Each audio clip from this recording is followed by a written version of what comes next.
दोस्तों कैसे हैं आप सभी लोग and welcome back with junior gamer. और दोस्तों मैं आपका प्यारा दोस्त आर्यन। और दोस्तों मैंने आपको इससे पहले वाली वीडियो में बताया था, लेकिन अगर आपने वो वीडियो देखी नहीं तो लिंक आपको डिस्क्रिप्शन में मिल जाएगा।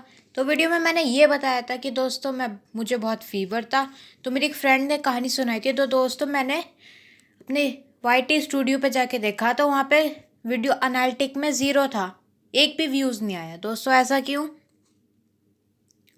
और दोस्तों कल मैंने वीडियो नहीं डाली तो सोचा दोस्तों आज मैं कहानी सुना दूँ, क्योंकि दोस्तों जो मैं सैटरडे को छुट्टी लेता वो मैंने कल ले ली, क्योंकि दोस्तों आपको पता ही था मुझे फीवर था इसलिए। तो दोस्तों मैं एकदम हट्टा कट्टा हो चुका हूँ, मतलब ठीक हो चुका हूँ। तो दोस्तों आज मैं आपको कहानी सुनाऊँगा और कल मैं गेम खेल लूँगा। जी हाँ, और गेम आपके मनपसंद की। जल्दी से सजेस्ट करो ना। वैसे भी आप घर में ही हो, कहाँ जा रहे हो? जरूरी काम के लिए तो निकल रहे होंगे, फालतू तो निकलते ही नहीं होंगे। तो सजेस्ट करो ना। तो दोस्तों आज की हमारी कहानी है संगीत में मगन होके संगीत प्रेमी गधा आसान शब्दों में। जैसे एक गांव में एक धोबी रहता था। उसके पास उधाता नाम का एक गधा था। धोबी रोज सुबह कपड़ों का गट्टर गधे की पीठ पर लदा कर नदी पर जाता और शाम ढले घर लौटता। इतनी मेहनत के बाद भी गधे को यह शिकायत रहती थी कि उसका मालिक उसे पूरा खाने को नहीं देता था। बेचारा गधा मौका देखकर आसपास के खेतों में घुस जाता और वहां उगने वाली फसल खा जाता। इसी तरह एक दिन घूमते फिरते गधे की मुलाकात एक लोमड़ी से हो गई। शीघ्र ही दोनों में मित्रता हो गई और भोजन की तलाश में वे साथ साथ रहने लगे। एक रात किसी खेत में घुसकर दोनों तरबूजों पर हाथ साफ कर रहे थे। बहुत दिनों बाद भरपूर खाने को मिला था, सो गधा कुछ ज्यादा ही तरबूज खा गया। भरपेट खाने के बाद गधा सुरूर में आ गया और उसका मन किया कि गाना गाया जाए। उसने लोमड़ी से कहा कि आज वह इतना खुश है कि वह अपने मन की भावना को गाकर प्रकट करना चाहता है। लोमड़ी चतुर थी, वह आने वाले खतरे को तुरंत भाप गई। लोमड़ी चिंतित स्वर में बोली, बेवकूफ मत बनो। यदि तुमने गाना शुरू कर दिया तो इस खेत के रखवाले दूसरे गांव वाले जाग जाएंगे और मार पीट कर हमारी हड्डी पसली एक कर देंगे।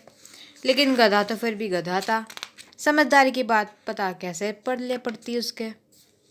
यह सुनकर गधा बोला, तुम बेहद नीरस प्राणी हो। गाने से तो दिल दिमाग और शरीर तरोताजा होता है। मैं तो जरूर आऊँगा, चाहे कोई क्यों ना आ जाए। अब लोमड़ी की चिंता और बढ़ गई, क्योंकि गधा गाने पे अड़ा था और खेत के रखवाले वहीं पास सोए पड़े थे। लोमड़ी ने गधे से बोला, गाना गाने से पहले जरा रुको, मैं भागकर सुरक्षित स्थान पर पहुंच जाती हूँ, तब तुम गाना शुरू करना। यह कहकर लोमड़ी ने बिना क्षण गवाए खेत की बाड़ फैलांगी और वहां से भाग निकली। इधर खेत में बैठे गधे ने छेड़ दिया गदर्भ राग। इतनी रात गए, अचानक गधे की बेसुरी ढेंचू ढेंचू सुनकर खेत का मालिक जाग गया। उसने लाठी उठाई और भाग चला गधे की ओर। गधा अभी भी मस्ती में बैठा अपना राग अलाप रहा था।